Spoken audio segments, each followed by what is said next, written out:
achi buri maqaan kee maal akka taate Waaqayyo kamitti maarraa akkasi fayyisi? Maqaan koo Enook Kiliiziin jedhama. Dhukkuba garaagaraa ture. Na dhukkubaa ture. Akkam si godha?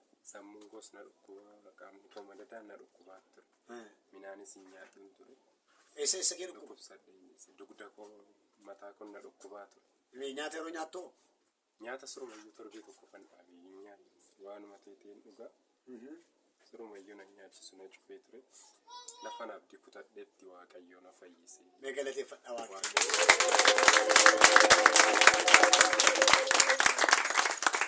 Dhiiga na tursiisaa ture. Dhiiga na tursiisaa ture. Dhiiga ol na deebisee gisee midhaan kan buusu jechuudha. Yeroo nyaata nyaata.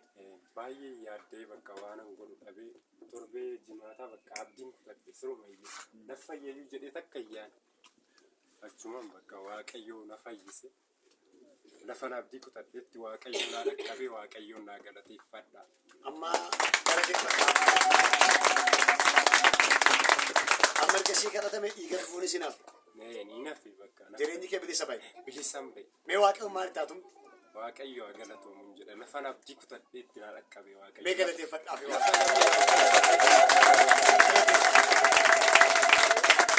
mee yeroo kaa'ameef kan argitan. Mee galateeffadha irra deebi'atu.